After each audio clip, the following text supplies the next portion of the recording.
Hello friends, welcome back to my YouTube channel. आज हम कर रहे हैं पीजीटी हिस्ट्री का जो एग्ज़ाम हुआ था 1 अगस्त को सेकंड शिफ्ट में, उसका English part. Let's get started.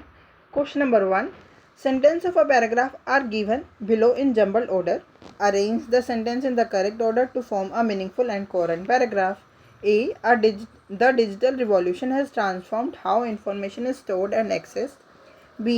Cloud computing has emerged as a key solution for efficient data management. C. Businesses and individuals increasingly rely on cloud storage for convenience and security. D. However, cybersecurity remains a major concern with growing digital dependency. देखो क्या है, सबसे पहले digital revolution आया जिससे हम storage information को store and access कर सके। फिर क्लाउड कंप्यूटिंग हैज़ इमर्ज अ की सॉल्यूशन फॉर डाटा मैनेजमेंट। इसके ए के बाद बी आएगा। देन क्लाउड कंप्यूटिंग आया, फिर हमने क्लाउड स्टोरेज इंक्रीजिंगली हम क्लाउड स्टोरेज पे रिलाई होने लगे फॉर कन्वीनियंस एंड सिक्योरिटी। फिर साइबर सिक्योरिटी एक मेजर कंसर्न है डिजिटल डिपेंडेंसी के लिए। तो ए बी सी डी ये पहले से ही करेक्ट फॉर्म में था, तो आंसर क्या हो गया हमारा? Option number 2 is the correct answer. Question number 2, select the most appropriate proverb that can substitute the highlighted segment in the given sentence. Highlighted segment क्या है? Words alone cannot bring results. अकेले words result नहीं ला सकते। क्या है? Employees lost faith in the CEO so they believe that words alone cannot bring results. अब हम इन proverbs का मतलब देख लेते हैं। The best laid plans of mice and men often go awry. इसका क्या मतलब होता है? Even careful plans can fail. Even careful plans can fail. मतलब हम कितने भी ध्यान से प्लान बना ले, कभी कभार वो भी फेल हो जाते हैं। कैन फेल, ठीक है। The wolf may loss his teeth but not his nature. Wolf के दांत टूट गए बट उसका नेचर नहीं बदला। इसका क्या मतलब होता है? Inherent nature never changes. Inherent nature never changes. Thunder is loud but it brings no rain. इसका क्या मतलब होता है? Words alone cannot bring results. बहुत ज़्यादा थंडर है बट रेन नहीं हुई, तो इसका क्या मतलब हुआ? Words alone cannot bring change. Option number 3 is the correct answer. Fourth क्या है? A drowning man will clutch at a straw. इसका क्या मतलब होता है? A desperate person tries anything. A desperate person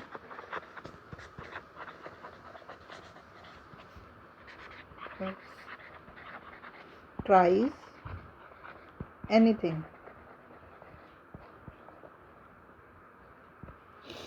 तो आंसर क्या हो गया हमारा? Thunder is loud but it brings no rain. Question number 3, select the most appropriate option to fill in the blanks.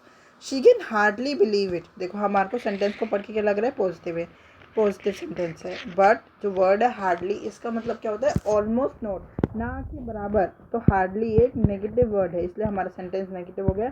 तो क्वेश्चन टैग कैसे हो जाएगा? Positive हो जाएगा। तो क्या हो जाएगा? Can she. Can she. Option number 1 is the correct answer. Question number 4, one of the underlined words in the sentence given below is spelled incorrectly. Identify the misspelled word. The meeting was derailed by one obstreperous attendee who continuously interrupted at every point and refused to concede to anyone. तो हम इनके मतलब देख लेते हैं, उससे हमारे को पता भी चल जाएगा कि कौन सा मिसस्पेल्ड वर्ड है।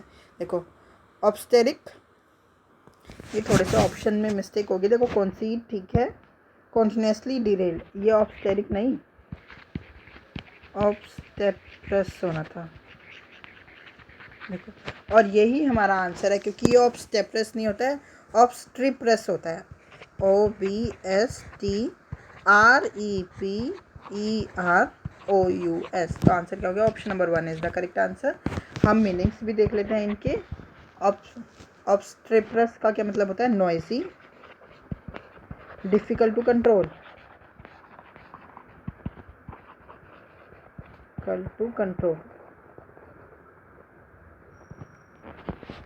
कंसीड का क्या मतलब होता है? टू एडमिट और accept.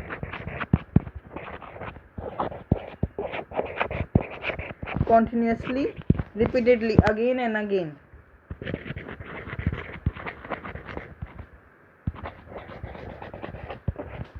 Again and again.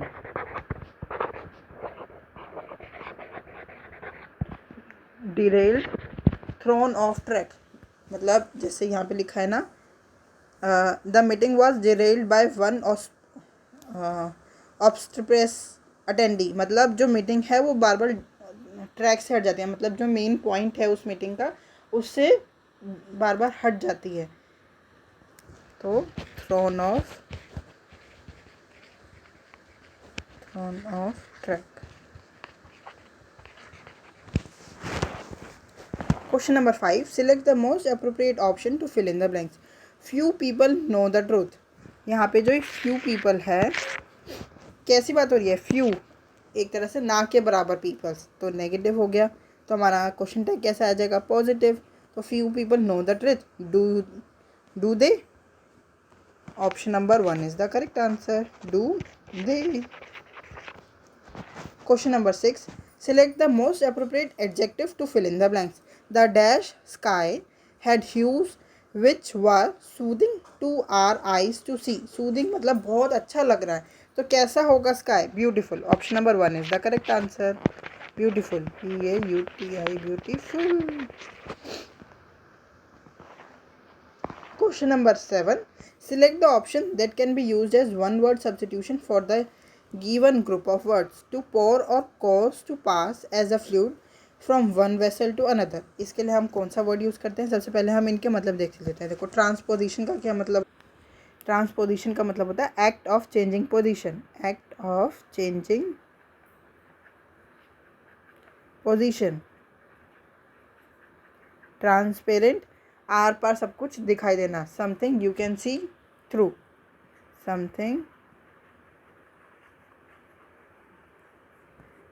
you can see through. Decent, decent का क्या मतलब होता है? To gently pour liquid from one container to another. To gently pour liquid from one container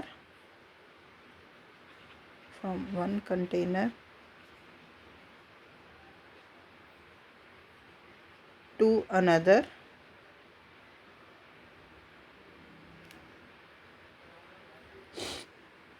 Often leaving unwanted sediments behind. ये चलो लिख देती हूँ। Often leaving unwanted sediments behind. और ट्रांसल्यूसेंट मतलब हमारे को क्लियरली विजिबल नहीं है। ट्रांसल्यूसेंट का क्या मतलब होता है? Allowing light to pass through but not clearly. Allowing, देखो तीन तरह होता है ना, एक होता है ट्रांसपेरेंट जिसमें हमारे को आर पार सब कुछ दिख जाए, ट्रांसल्यूसेंट धुंधला धुंधला दिखे, और होता है ओपेक जिसमें से कुछ भी ना दिखे, ना लाइट पास हो। तो अलाउइंग लाइट टू पास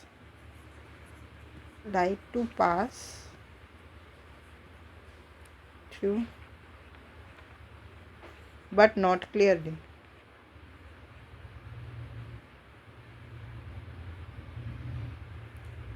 तो हमारा आंसर क्या हो गया? Decant. Option number 3 is the correct answer. To pour और cause to pass as a fluid from one vessel to another is decant. Question number 8. Select the most appropriate meaning of the underlying word in the given sentence. Her impeccable manners earned her the respect of everyone at the event. मतलब impeccable मतलब उसने manners मतलब perfect होता है ना, जैसे उसके perfect manners से उसने रिस्पेक्ट अर्न किया सबका इवेंट में, है ना। तो हर impeccable manners means perfect. Option number 1 is the correct answer.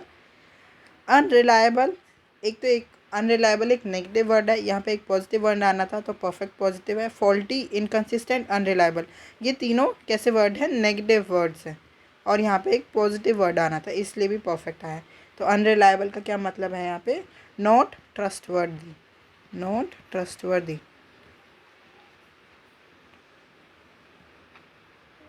वर्दी। Faulty, having defects, having defects.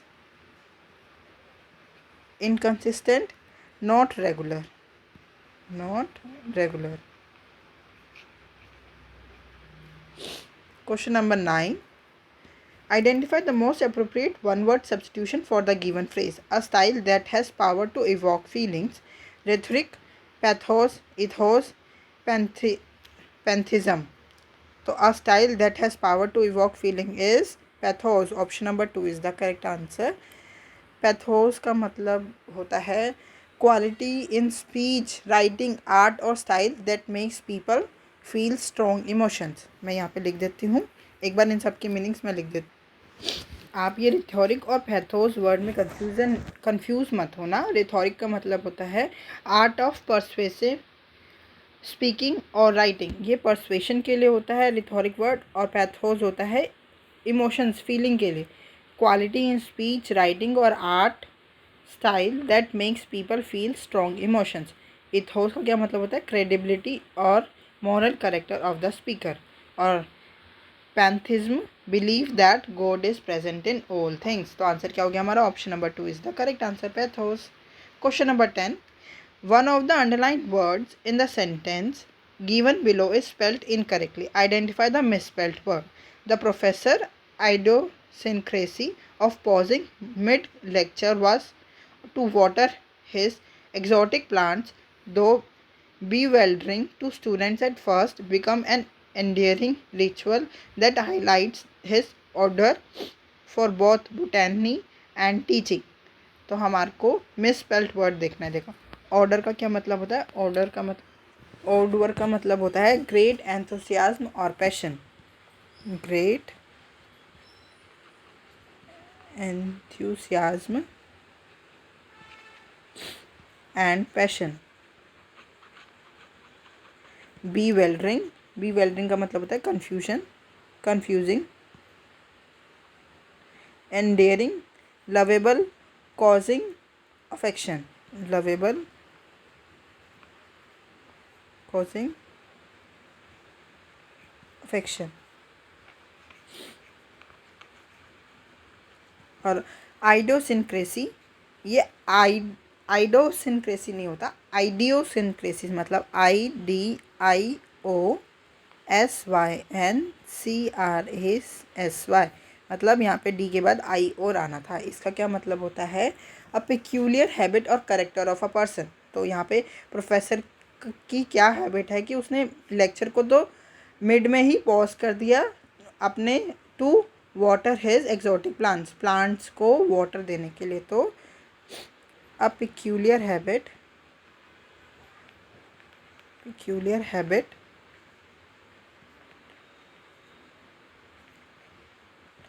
और character of a person.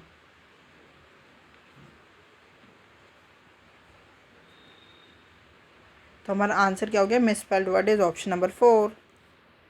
Question number 11. Select the most appropriate option to fill in the blanks and complete the following sentence. The challenge in overcoming which he faced the greatest difficulty was a and dash tendency to procrastinate that had been ingrained in him since his childhood and later reinforced by surrounding influences. तो irrefutable, pernicious, restrained या इनविट्रेट, हम इन सब का एक बार मतलब देख लेते हैं।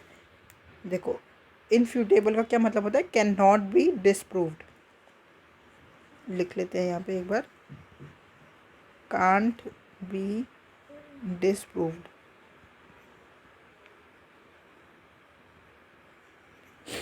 pernicious, harmful, destructive,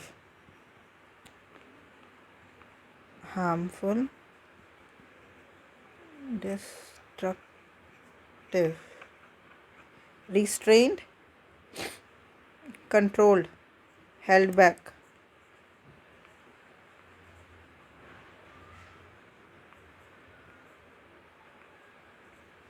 controlled, held back.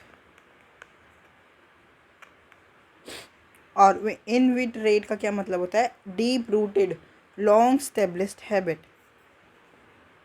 Deep rooted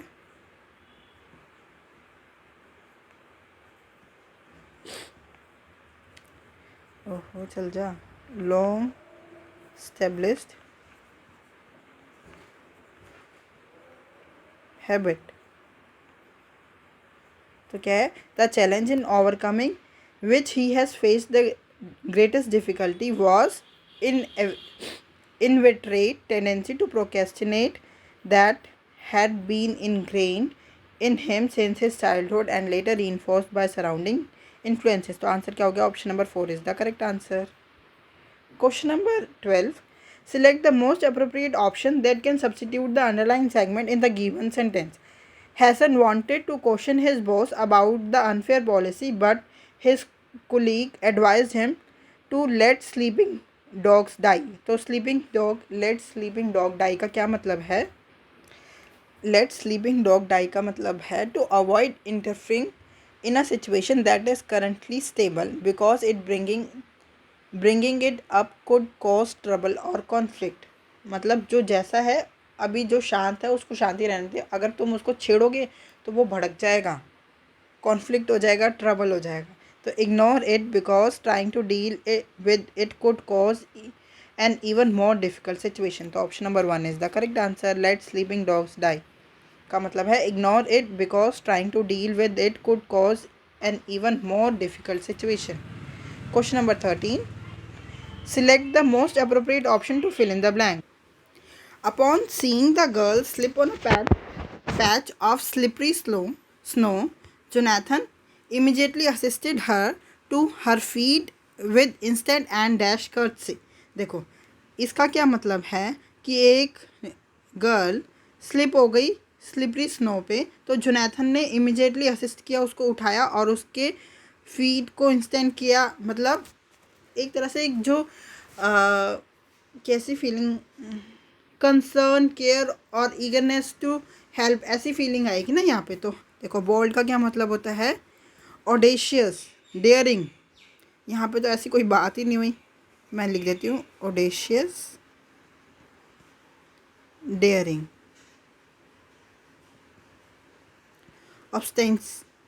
ऑब्स्टेंटेशियस का क्या मतलब होता है? Showy, done to attract attention. यहाँ पे ऐसे तो नहीं हुआ, showy done to attract attention. Furtive, secretive और स्नीकी। सिक्रेटिव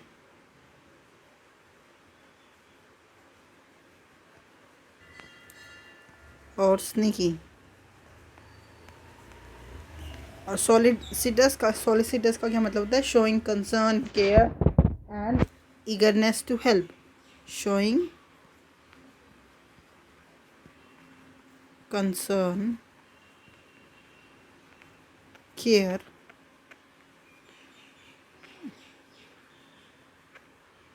और eagerness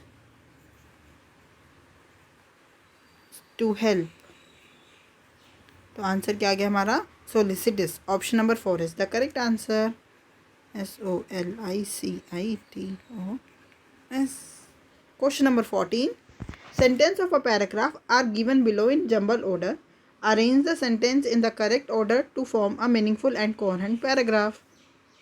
The wood is then cut into shapes of a cricket bat with careful attention given to the blade size and curve. The bat is pressed to compress the wood fibers, enhancing its strength, durability and performance. मतलब एक would को piece में cut किया cricket bat के और फिर उस bat को प्रेस कर दिया ताकि वुड जो फाइबर है वो कंप्रेस हो जाए, ताकि उसकी एनहेंस स्ट्रेंथ बन जाए, durability and performance.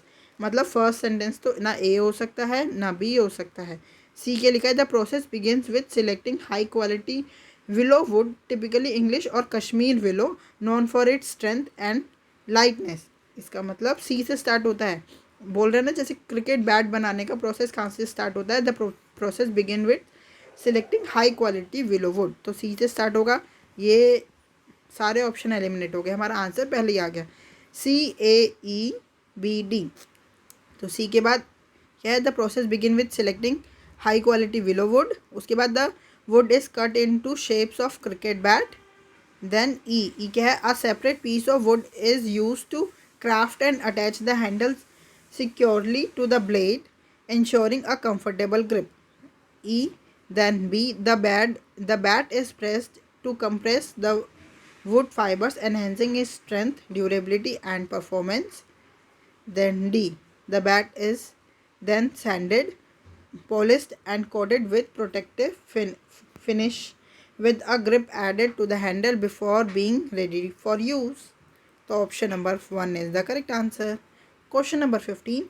Select the most appropriate antonym of the underlined word in the given sentence. The government introduced stringent laws to regulate pollution levels in the cities. Stringent का क्या मतलब है? Pollution को control करने के लिए strict, hard और rigid laws introduce करें। स्ट्रिक्ट, हार्श और रिजिड। तो इसका अपोजिट क्या हो गया, जो लीनियंट हो। तो लीनियंट वर्ड ही है, स्ट्रिक्ट का अपोजिट ही लीनियंट होता है। Option number 1 is the correct answer. देखो सीवियर, सीवियर का क्या मतलब होता है, causing somebody to suffer, causing somebody to suffer. Miserly, very stingy with money, जो कंजूस हो। Very stingy with money. Stubborn, obstinate.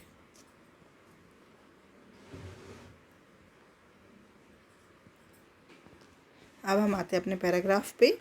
Comprehension, read the given passage and answer the question that follow. सबसे पहले हमारे को क्वेश्चंस पढ़ने होते हैं। What implicit assumption underlines the author's critique of AI surveillance tools?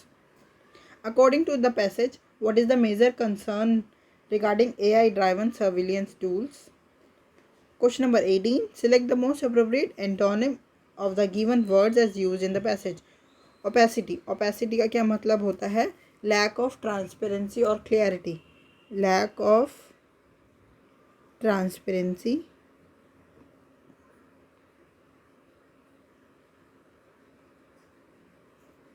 और क्लियरिटी। तो क्या है इसका एंटोनिम, ओपेसिटी का एंटोनिम ल्यूसिटी।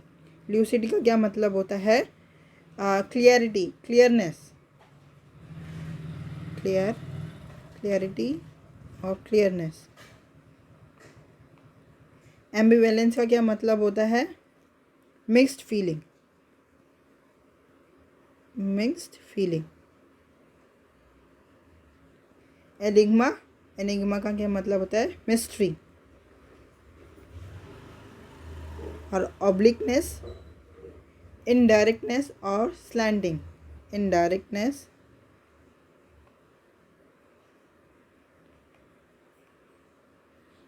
और slanting.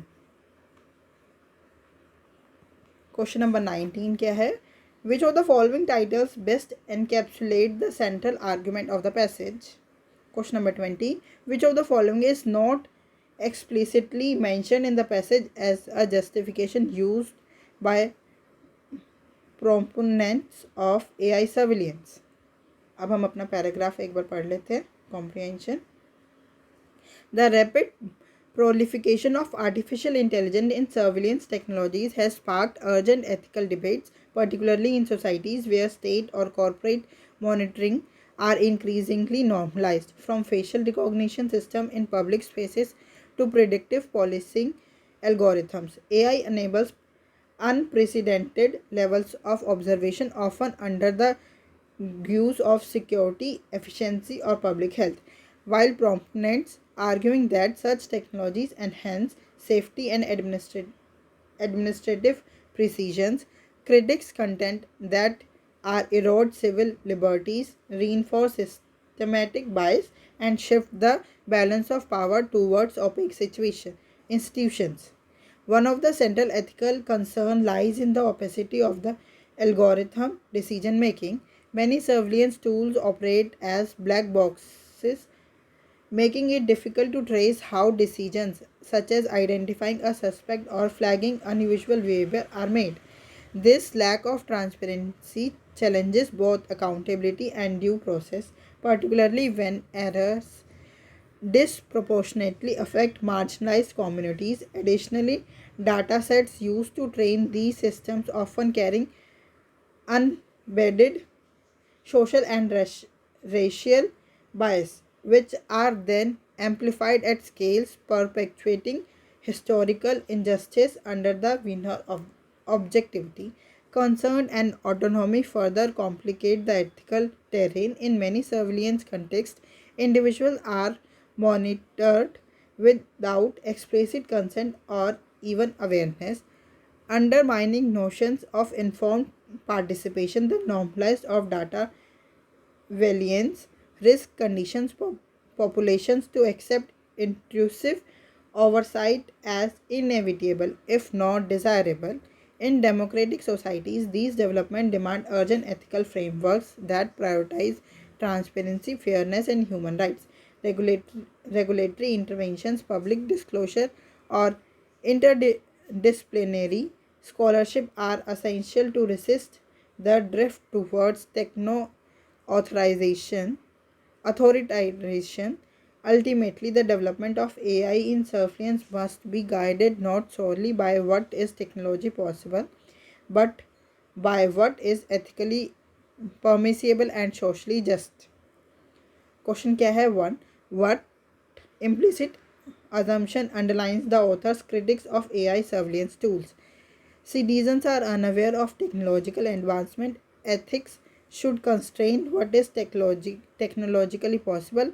Most AI systems are neutral by decisions. Technological innovations is inherently unethical. तो authors के हिसाब से critic AI surveillance tool क्या है? Ethics should constrain what is technologically possible. Option number 2 is the correct answer. Question number 17. According to the passage, what is a major concern regarding AI-driven surveillance tools? They often lack transparency in how decisions are made. They are unable to process real-time data effectively. They are primarily used in authoritarian regimes. They rely on user content for most of their decision making. तो हमारा answer क्या हो गया?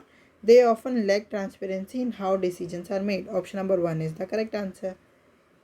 Question number 18. Antonym of opacity is lucidity. Question number 19. Which of the following titles best encapsulate the central argument of the passage? Beyond efficiency, ethical challenges in algorithmic surveillance, AI and predictive policing, new frontiers in public safety, understanding the architecture of AI natural network, coding consent, the legal future of AI ethics. तो हमारा क्या है? Central argument of the passage is beyond efficiency, ethical challenges in algorithmic surveillance. Question number 20, last question of this video. Which of the following is not explicitly mentioned in the passage as a justification used by proponents of AI surveillance? Increasing security, improving democratic participation, ensuring administrative efficiency, enhancing public health. Not explicitly mentioned in the passage as justification used in proponents of AI surveillance is improving democracy participation. Option number 2 is the correct answer. I hope आपको ये video समझ में आ गई हो, अच्छी लगी हो. अगर आपको कोई भी डाउट है तो आप हमसे जुड़ सकते हैं @mathsps1 टेलीग्राम चैनल पे. Thank you. Keep learning, keep practising.